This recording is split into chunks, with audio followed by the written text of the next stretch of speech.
dans le métro et on m'a dit dans le Parisien qu'il y avait une polémique sur le fait que des militants auraient refusé, leur aurait conseillé de ne pas aller dans les hôtels. C'est pour faire taire un peu cette polémique, c'était juste le fait qu'on n'était pas, nous, au courant du relogement de chaque personne, quoi. Bonsoir, je suis Sébastien Roy, le directeur de cabinet de Frédéric Calandra. J'ai une brève déclaration à vous lire. Il n'y a pas besoin de recevoir une délégation constituée de personnes dont on ne connaît pas la légitimité, dans la mesure où chaque sinistré a été reçu individuellement en mairie le soir même du sinistre en présence d'un éducateur de l'association Harissa Sauce Blanche. Ces mêmes sinistrés sont suivis individuellement actuellement par le service social départemental de la ville de Paris et l'association Emmaüs Coup de Main, mandatée par la ville. Est-ce qu'on peut poursuivre la discussion? Non? C'est ça? Est-ce que vous voulez que je qualifie votre propos, monsieur? Guillaume, tu es là, Guillaume? Tu viens un peu? Alors, vous avez vu Guillaume? Guillaume, c'est l'éducateur spécialisé de l'association Harissa Sauce Blanche. Nous étions ensemble le soir de l'incendie. Guillaume a participé à faire la liste des personnes qui se trouvaient dehors suite à cet incendie. Cette liste a été faite donc en partie par Guillaume, au moins, je me trompe? Voilà, avec la mairie et avec la police qui était là.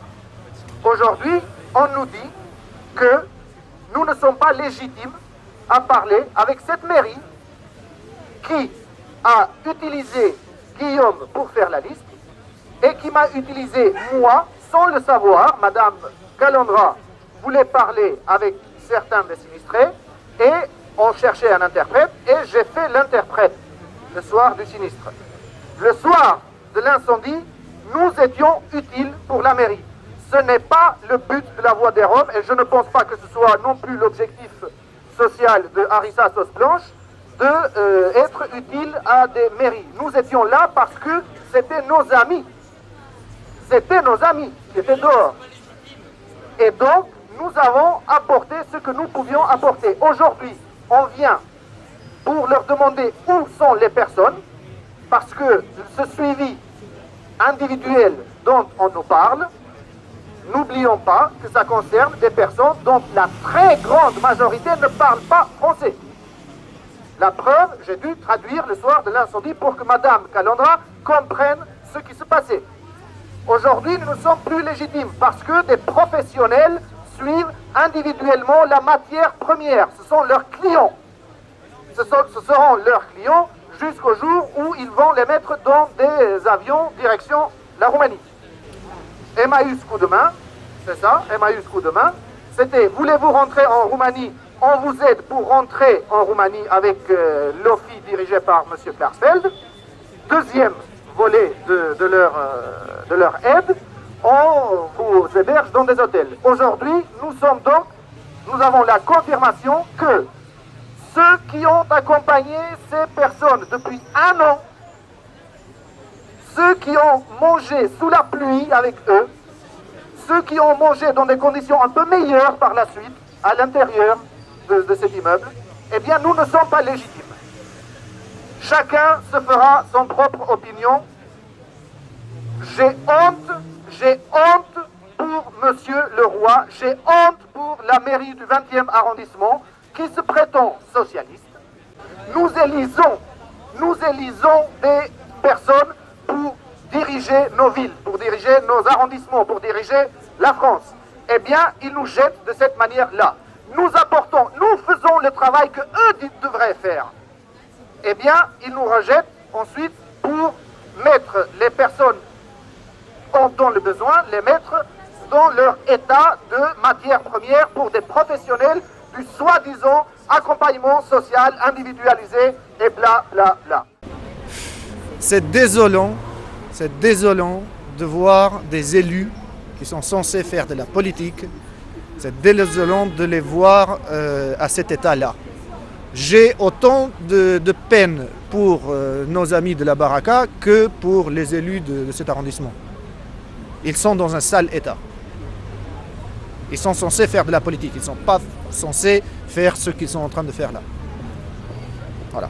Je pense déjà par l'engagement citoyen solidaire dont vous avez fait preuve, il est non seulement légitime, mais utile que vous soyez reçus.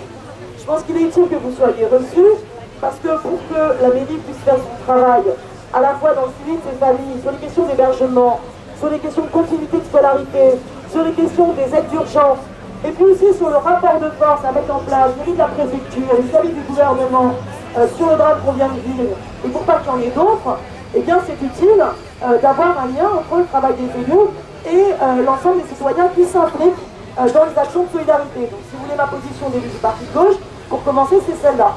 Mais c'est vrai qu'on voit dans ce drame, on voit plusieurs choses. D'abord, c'est quand même le résultat à la fois de la politique du logement du gouvernement et de la fermeture des centres d'hébergement d'urgence. On ne donne pas d'autre solution que de squatter des bâtiments et de se mettre dans des situations où on peut potentiellement être en danger.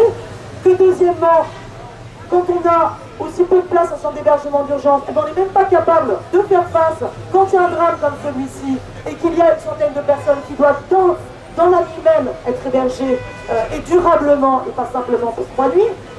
Deuxièmement, on voit bien que c'est la conséquence, si l'origine est avérée, que c'est une origine criminelle et raciste par des jets cocktails Molotov, si c'est avéré, pour moi c'est aussi la conséquence de la politique du gouvernement qui, à force de parler de chasse aux robes, qui à force d'avoir ce discours et ces politiques racistes, eh bien encourage dans la situation, dans la population, excusez-moi, les oppositions de catégories entre elles, et qui encourage les propos racistes que les uns et les autres ont pu entendre autour de la baraka, et qui encourage aussi des passages à l'acte. Mais troisième chose, le résultat de ce que vivent et de ce que subissent les Roms, comme ça a été dit précédemment, c'est d'abord et avant tout aussi le résultat d'une politique où on a décidé de mesures transitoires, discriminantes à l'encontre de Roms. On a décrété qu'il y avait dans l'Union européenne des sous-citoyens européens qui eux étaient les pauvres relégués à qui on ne donnait pas l'accès aux droits communs, on ne donnait pas le droit de travailler et que la liberté de circulation était pour eux totalement entravée. C'est ces 3 problèmes-là. Mais je dirais aussi, le préfet de région, normalement, il est censé faire des tables rondes avec l'ensemble des collectivités concernées pour suivre l'accès au logement digne des populations roms. Où est-ce qu'on en est de ces tables rondes? Donc il y a aussi cette chose-là à dénoncer où on voit bien la cohérence de tout ça. Alors maintenant, quand on a une ville comme Paris qui est aussi riche que cela, qu'on dirige, eh bien je pense que face à l'hiver qui s'approche, où on a déjà vu, ça a été rappelé, 6 morts tunisiens et égyptiens à Pantin, un mort ici dans le 20e. On va en avoir combien? Combien par ailleurs sont morts dans la rue de manière anonyme? Eh bien oui, il faut des mesures beaucoup plus radicales. La ville de Paris n'a pas le pouvoir de réquisition, c'est le préfet de police qui l'a, mais il y a des bâtiments qui appartiennent à la ville, et je pense que même si c'est tragique que des jeunes soient privés d'activités sportives pendant une période, je pense que c'est toujours moins tragique que des hommes et des femmes meurent dans le froid. Voilà.